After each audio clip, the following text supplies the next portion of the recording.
Welcome to Genius Extracts.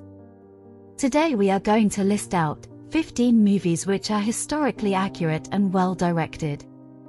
So let's not waste any time and get into the list. Number 1.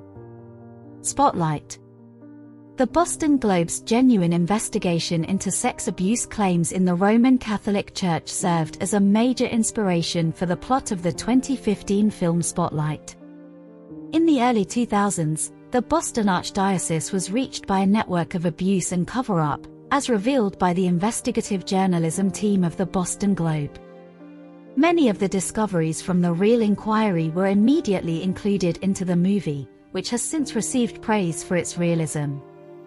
Although some expected criticism resulted from its portrayal of the Catholic Church, the movie was generally favorably received and even won the 2016 Best Picture Academy Award. Number 2. Downfall was a movie that accurately portrayed Adolf Hitler's final days during the Battle of Berlin in the final months of World War II, despite being the source of 1,000 memes. Filmmakers frequently draw inspiration from World War II, particularly the European theater. In contrast to the majority of these movies, which focus on the heroic efforts of the Allies against the Nazis, Downfall shows audiences what it was like for Hitler in his final days during the Battle of Berlin. Number 3. A Night to Remember. Although the 1997 film, Titanic, is unquestionably as well known as the actual incident, it is not the most realistic account of the circumstances behind the ocean liner's fatal 1912 disaster in the Atlantic. That distinction belongs to A Night to Remember, a 1958 movie that is both far more obscure and much older. The film, which was directed by Roy Ward Baker and was based on Walter Lord's 1955 novel of the same name, is nevertheless notable for its attention to detail and documentary-like manner. A poor passenger falls in love with a girl, which is similar to James Cameron's movie, but the two films' goals diverge after that. Whereas Titanic focused entirely on romance, A Night to Remember exclusively on history. Number 4. Apollo 13. The first lunar landing was broadcast to the entire globe, but interest in the subsequent Apollo missions gradually decreased. It makes sense because exceptional accomplishments only consist of either of those the first time. However, the Apollo 13 crew discovered a pretty awful way to rekindle public interest in the space program, by becoming stuck on a dying rocket after the rocket's oxygen tank exploded and threatened to capsize the craft. Indeed, Houston, we've had an issue here. Jim Lovell, Fred Haise, and Jack Swigert, 3 astronauts, battled for their lives for days as their damaged craft limped back to Earth. The people at NASA worked non-stop to bring their guys home as the rest of the world watched and prayed. They barely succeeded, but they did it.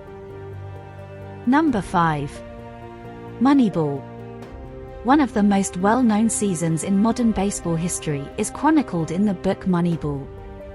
It tells the tale of Billy Beane, general manager of the Oakland Athletics, as he attempts to put together a squad of undervalued players. The movie is based on a book by Michael Lewis, who accompanied the team throughout the illustrious 2002 season and provided much of the first-hand tales in the book. The film was initially intended to be partially a documentary because Beane's high-tech methods for locating players and the team's history were so accurate. Despite the fact that that plan was never realized, the movie's realism persisted. Number 6. Zodiac. Over the course of his career, David Fincher has undertaken a number of ambitious and original projects, but Zodiac from 2007 may be one of his finest efforts. Zodiac, which heavily draws inspiration from All the President's Men and nails every essential element, doesn't fabricate a suitable ending to the film in order to please viewers.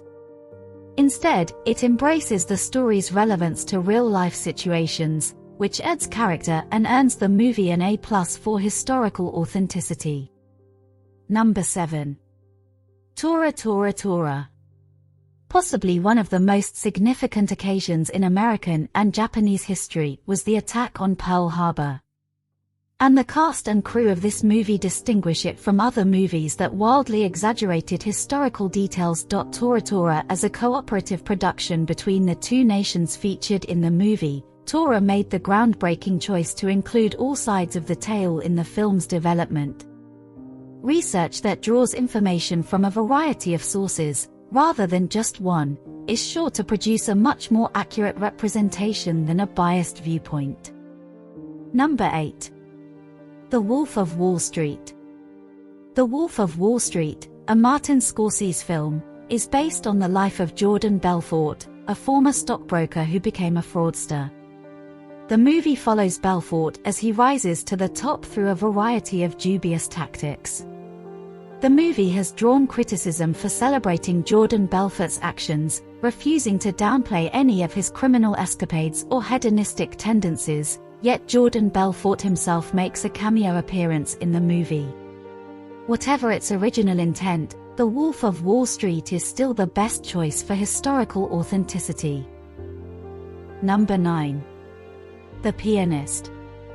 The Pianist, movie based on the memoirs of a real-life witness to the events shown, depicts the tale of renowned Polish pianist and composer Władysław Szpilman as he struggles to survive the Nazi occupation of Poland. The Pianist, based on Szpilman's own autobiography and directed by Roman Polanski, who too witnessed the cruelty of Nazi tyranny as a youngster, has won plaudits for its heartbreaking realism in its portrayal of life and death in the Warsaw Ghetto. The Pianist gets incredibly near to capturing the horrors of the Holocaust, yet probably no movie can ever do it completely. Number 10. Goodfellas. The true story of Henry Hill, a gangster who became an FBI informant, is depicted in Martin Scorsese's masterwork. Following Henry Hill's career from low-level fence to high-profile cocaine dealer to being put into the witness protection program, after betraying his old partners, Goodfellas depicts the career's ups and downs. Henry Hill, a real-life New York City crime reporter, even informed actor Ray Liotta that he admired the movie, which is based on a book by Nicholas Pileggi. Goodfellas is regarded as one of the best movies ever made, and has gained notoriety for its depiction of mob life. Number 11. City of God. Although the main premise of City of God is thought to be a combination of historical fiction and reality, praise has been highly praised for how accurately it captures the realities of the organized crime that existed in Rio de Janeiro at the time the story takes place. City of God is a deeply unsettling look at the poverty and violence that tore the area apart in the 1970s and 80s.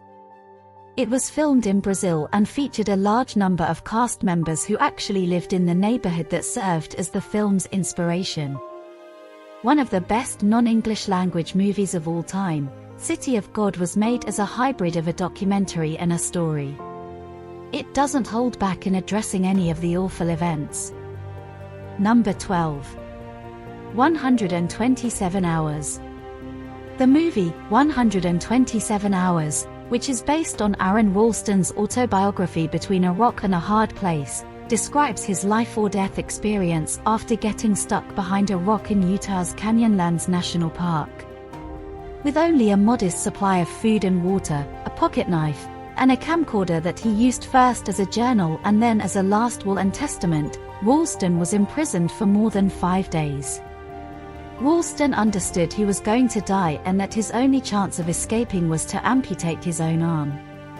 I believe there was very little room for fictitious dramatization in a factual story like that. Boyle gave it credit, even filming the scene on the exact site of the incident. A few audience members actually passed out during the dramatic scene. Ralston stated, "The movie is so factually correct that it is as close to a documentary as you can go while still being a drama." Number 13. All President's Men. Based on the 1974 non-fiction book of the same name by Carl Bernstein and Bob Woodward, two journalists working for the Washington Post and looking into the Watergate scandal that exposed certain covert dealings and abuse of power by then President Nixon. This political thriller was directed by Alan Pakula. The involvement of Ben Bradlee, the Post's then executive editor, who was worried about how journalists and newspapers would be portrayed and decided to influence the project's factual correctness, is what makes this movie show its source. As a result, the filmmakers took great care to accurately recreate every little detail, including the mountains of books, journals, and records that Woodward and Bernstein amassed, as well as the desks that their on-screen counterparts sat at. The end result is a carefully precise account of the difficult journey two reporters took to learn an unpleasant truth. Among the historically accurate films. Number 14. 12 Years a Slave. Another film that depicts the brutal reality and the tragedy of slavery. The 1853 book 12 Years a Slave by Solomon Northup, a free African-American man born in New York State who was kidnapped in Washington, D.C., sold into slavery, and labored for 12 years on Louisiana plantations before being freed, is the basis for the movie. This movie, which is unusually free of sensationalism, concentrates solely on showing how miserable the average slave's living conditions were in America at the time. The antagonists are equally as much a product of the moment as the heroes are what actually distinguishes 12 Years a Slave. The manner of purchasing slaves at the slave market, the means and justifications for punishment, the depiction of a typical workday, and the role of religion in defending the deeds of some characters are all extremely horrible but unquestionably factual. Number 15. Schindler's List. Steven Spielberg's Schindler's List, based on Thomas Keneally's historical novel Schindler's Ark, is a retelling of the life of Oskar Schindler, a German businessman who saved the lives of thousands of concentration camp-bound refugees by offering them employment in his factories during World War II. Few films have ever presented an account as effective, or harrowing, of the Holocaust. While many people believe that Schindler's List is the movie that Spielberg was meant to direct, the director wasn't sure he was ready to make a Holocaust drama, so it was initially pitched to Martin Scorsese, Sidney Pollack, and Roman Polanski. But Spielberg changed his mind, and from the moment he took over, he was clear about one thing: the movie would be shot like a documentary. This meant that he didn't want any stars in the lead roles. Both Liam Neeson and Ralph Fiennes were still fairly unknown at the time, and that it would be shot in black and white with a majority of handheld cameras. Additionally, as many of the real locations as feasible would be used for the filming, with the exception of Auschwitz, which they were forbidden from entering. And Schindler's List gets its intense poignancy and cinematic quality directly from these components. Thank you for watching. Please like and subscribe for more videos like this.